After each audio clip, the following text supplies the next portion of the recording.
Well, here we go again. We've got good old Mr. Jared Holt. So we're going to go ahead and dissect this video here where he's talking to this guy. You have to remember is that people like Jared Holt will walk away from a lot of the, the conservatives and the alt-right folks that he tries to take down and everything else. But he's going to be a little more intimate with this one. So we're going to see what this looks like, shall we? And we're going to critique it. Simple as. Let's continue forward, shall we? Welcome to the DFR Lab Coffee Break. I'm very happy to be joined today by Jared Holt, an investigative reporter with Right Wing Watch and host of the popular podcast Shitpost, which recently celebrated its 100th episode. I wasn't sure where to put this in, but I think I put it here. So we can see here that Shitpost has a subscription plan. So this dude's behind a paywall. No better than the people that he claims to hate, people like TRS and whatnot. And even though, you can just watch it for free, some episodes, ultimately, this dude is still about getting his money. Let's put that into context. Anyway, now, let's continue forward. Jared, thank you very much for joining us.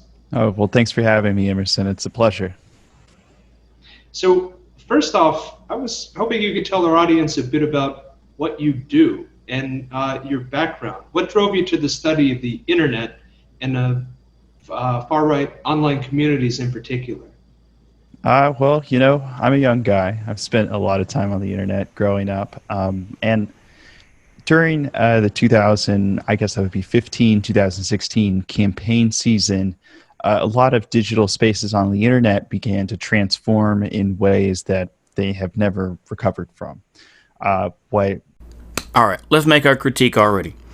The thing is that 2015, 2016, was the time of Ma Pepe and all that. I wasn't really direct. I was kind of orbiting that, but I wasn't really a part of it on a deeper level.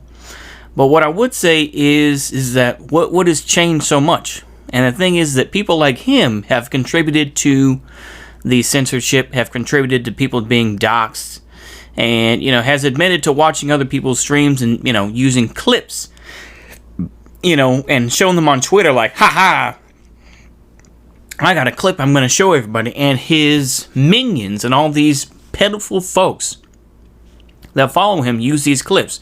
Now look, do I agree with every person that he tries to take down? Hell no, of course not. But I'm not going to let a chump like this, who really is just he's just going to be a future FBI informant or something like that. He's a hall monitor. That's the whole thing. Let's continue on. Let's continue listening to his feihua. We're already sort of cesspools of kind of extreme posting or, various kind of off-the-wall ideologies and conspiracy theories took a very hard and very distinct white supremacist bent. And on top of that, that bent was being sort of arced in a way that was hoping to benefit President Trump. This fool acts like he was the first one who discovered that there were conspiracy theories and were and it had to say with white supremacy, this and that. Of course, once again, are you going to talk about Plasmorda for South Africa, this and that? No, he's not going to talk about things like that. So let's go ahead and continue forward. Go ahead, Hall Monitor. Go ahead and tell us more about how you're such a brave individual. You know what I'm saying? While he was seeking election. So I became really interested in that, really interested in the way that information was spreading in these networks and the way that ideology was forming from memes and whatnot. They aren't necessarily, consulting the great works of philosophy here. But this guy must be extremely bad at his job then. To think that people don't they don't refer to Oswald Spengler, Hegel, or Nietzsche at a bare minimum. Okay, yeah, go ahead, buddy. You are a moron. Take this L, homie. But these people, often these very young people, were becoming shaped incredibly quickly in a very radical ideology, and around that time, there weren't a whole lot of people covering it. And after complaining for a while that somebody should cover this, I decided, why not me? So I've been doing that. ever since, now I do investigative reporting with the outlet called Right Wing Watch. So this is my full-time job now, is to cover these movements. One more question on your background and methods. The DFR lab, we spend a lot of time on the internet. We spend a lot of time with social media listening tools. But in your line of work, you do that, but you also go out into the field frequently to these protests and street actions around the country. Can you tell us a bit about what that experience is like, where basically the weird mimetic world meets actual frequent acts of violence and confrontation? I know you have a relationship with, can you get that on my Facebook? No, I'm just trying to hear the question. Okay. Hey, Jared, can we ask you some questions? No, you're going to have to contact my media person. Oh, you don't do interviews? Not without approval. Why? Because I just don't understand why you're so obsessed with white nationalism. Is that your beat? I can't do an interview. What about the Aryan Brotherhood? Do you investigate them? That sounds like some bona fide white nationalists. I can't do an interview with you until you contact my press liaison. You look like milk. You look so weak. You know what you look like? Someone has a glass of water and they just put in like 4 drops of milk. You just seem to have this sort of sad acquiescence. All of this sort of online culture war stuff that the right has been engaged in, that was so overtaken by that white supremacist bent I mentioned just a minute ago, the way that has translated out into the street has often come at the expense sometimes of people's lives, oftentimes with the cost of violence associated. Oftentimes on the ground, these kind of meme culture places online that we see, when they spill out into the street, you're only getting sort of the most extreme, most devoted among those people. And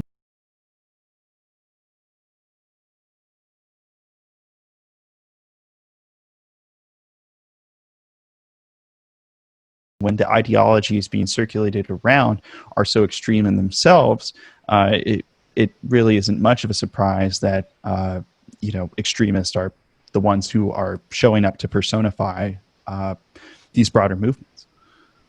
Since we're going chronologically, what's been happening today with regard to Antifa, the anti-fascist movement, which absolutely no one was talking about, really, prior to 2016. It was a tiny community in Portland. Now it was recently informally designated a domestic terrorist organization by the President of the United States.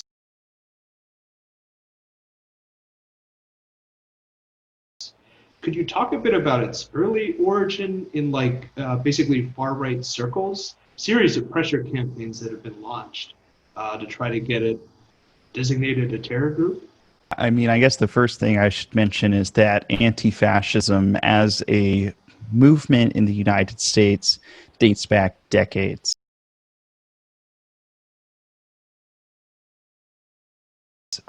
But it really only recently arose into the public consciousness after the election of Trump. And a lot of that was because of these sort of skirmishes that we're talking about, making national headlines, oftentimes and at that. The Republican base at large, whether it be Trump or the folks at CPAC. So we're out here today at CPAC 2020. You are Jared Holt. You work for Right Wing Watch. Can you tell me a little bit more about your work and what your experience at CPAC so far has been? So I've been covering CPAC for a number of years now. I work for an organization. What we do is track right-wing movements in the United States. I have sort of a focus on both extremism and also kind of how that interacts with the digital space.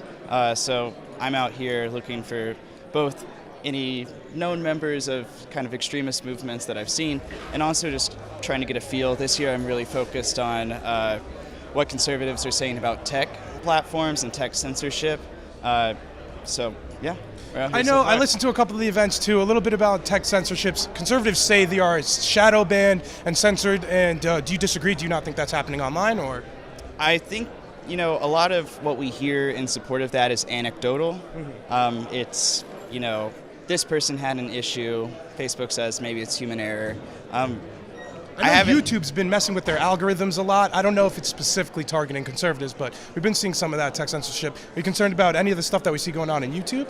I'm not as familiar with that.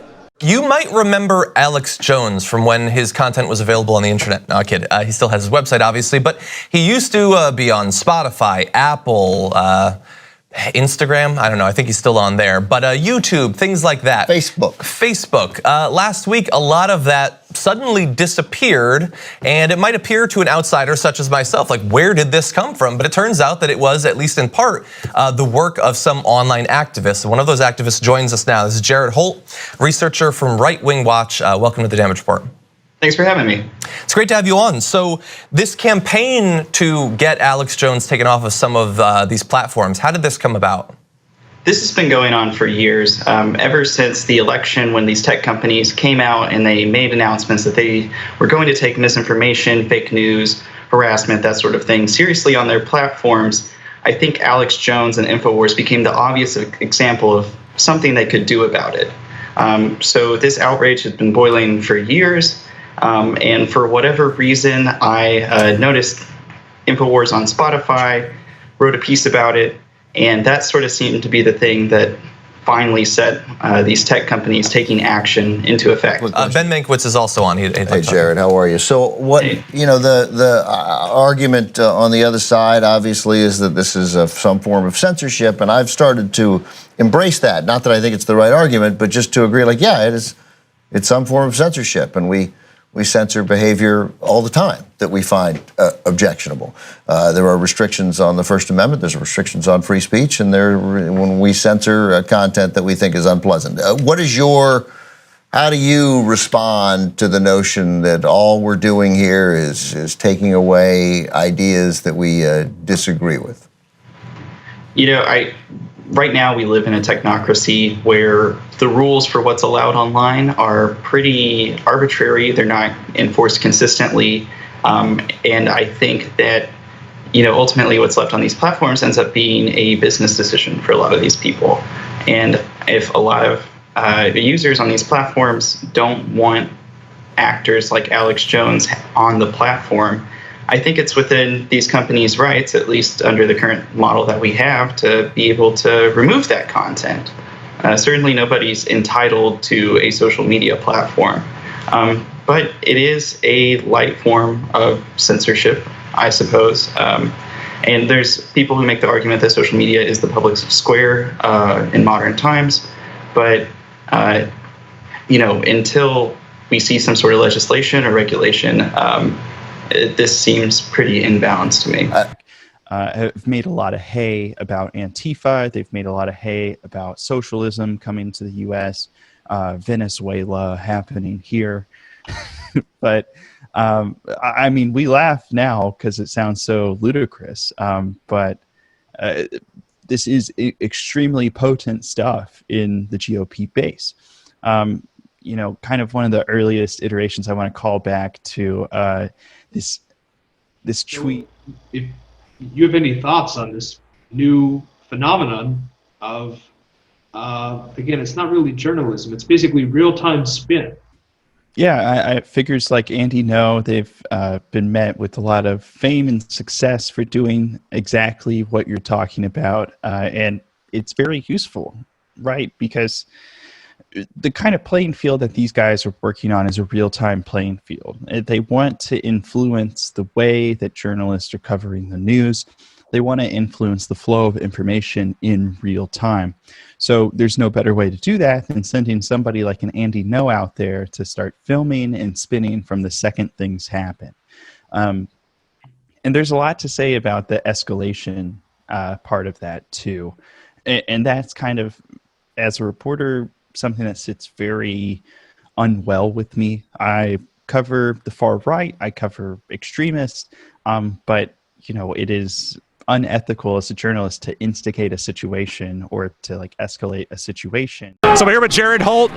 Jared's a researcher of the alt-right and different right-wing movements. So you study these people basically day in, day out. How would you explain, maybe to someone who doesn't totally know what's going on here, who are these people and why are so many people here to oppose them? These groups exist as hate groups in the United States. The message of their leaders and often the actions of their participants are violent or incite violent rhetoric towards groups of like racial minorities, immigrants, that sort of thing. So the Portland community, which exists as in a liberal pocket in the United States, doesn't tolerate that kind of thing. So we're seeing groups, not just anti-fascism groups, but a lot of churches, a lot of unions, that sort of thing, are out here today in solidarity to make a demonstration that this is not something that's going to fly in Portland. So we were trying to talk with some of the people from that rally earlier this morning. We were asking them about their Pinochet shirts and about sort of like some of the Proud Boys racist connections. They were saying like, we're just libertarians, like we're not here for racism or white supremacy. This is just free speech. Like what do you have to say to that? What do you think is up with them taking that angle of just like saying they're not racists, basically? What we've seen with Patriot Prayer a lot lately has been sort of a don't ask, don't tell attitude about the membership of like, frankly, who's attending. I was asking a lot of participants in Vancouver, where they were rallying up to get on the buses early this morning, about those kind of connections, and a lot of them said, well, I don't support that. I'm here for myself. What they believe is that they are running this movement that is primarily founded on individual liberties, and I think that's sort of a way to create cognitive dissonance between what they're doing on the individual level and the sort of negative impacts that groups like these can have in the United States at large.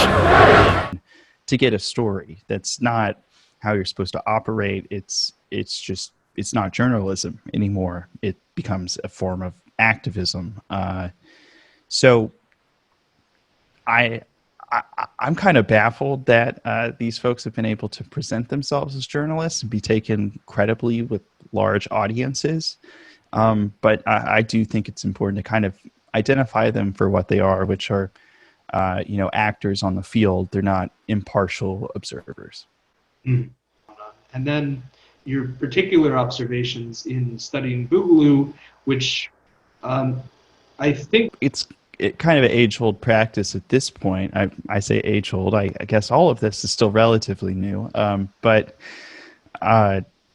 the far right online very much has had trouble over the decades selling people on their own movements, on their own culture, on their own sort of social, political propositions. So what's been popular forever, going back to when skinheads were trying to infiltrate the punk scene, has been to go into existing successful spaces and to try to forcibly carve out a slice of the pie for themselves, if you will. It is what happens when fascists give up on electoralism. They seek to destroy the state and hope that through its destruction, there's new opportunities to build what they envision instead of a liberal democracy. Yeah, it's just a reminder, I think, that when you're talking about these movements, any cultural symbol, any online cultural symbol is basically up for grabs. Anything's potentially a battleground, and the terrain's always shifting there.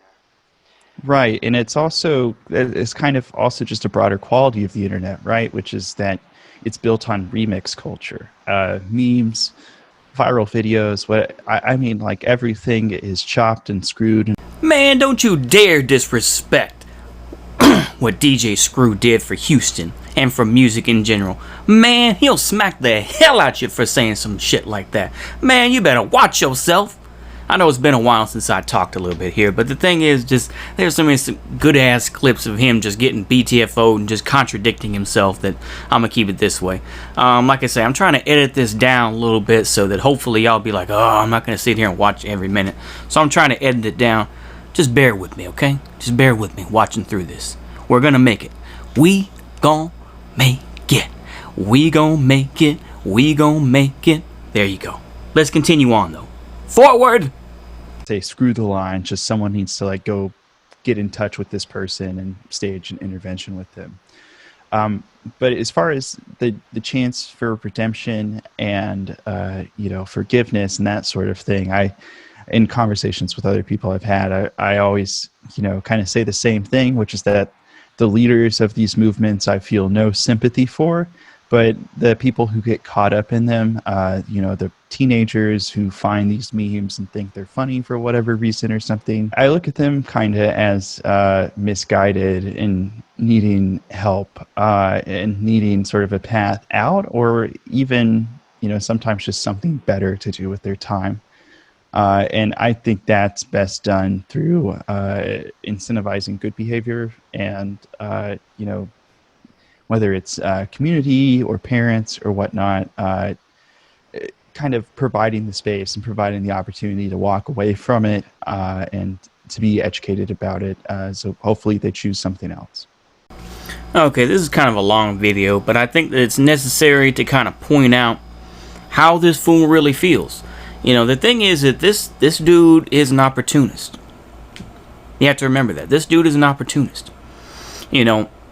Where did this fool even come from? I want to see the real history of this dude. It's like, I think that people have exposed him, for, being considered the hall monitor he was back in school, I think, as well. This dude does not adhere to a particular ideology. You have to remember that. This dude does not speak for left-wing movements, this and that. Because guess what? I mean, for my left-wing audience, this dude will go after you too. He doesn't show any loyalty to that. This dude would be right next to, Beria. He'd be right next to any Einsatzgruppen out there. Or he'd be, an FBI agent. This dude does not care. And I think that's something we have to realize. Is that he's made his deals. He's made his deal with the devil, so to speak. He's not going to just stop. It's just like the ADL or the SPLC. These are groups they need. I mean, I've already got the Tony Montana, so I'll say it here. They need people like them. They need people like me to point their fucking fingers and say, that's the bad guy. And of course, I know the rest of that speech, say goodnight to the bad guy, and make way for the bad guy. But it's like, they need the Wignats. They need the folks that are, the Boogaloo, this and that, so that he doesn't talk about the other side. And that's what you need to realize. These are people that have made their choice, and we just need to realize this is not our friend. This is somebody that will sell you out because he has already made his choice, And it's going to be interesting, to say the least, what's going to happen with this dude in the future, But anyways, I know this is kind of a long video, but I hope y'all enjoyed this. I tried to cut it down as much as I could, and I hope y'all enjoy. See you later. Bye-bye.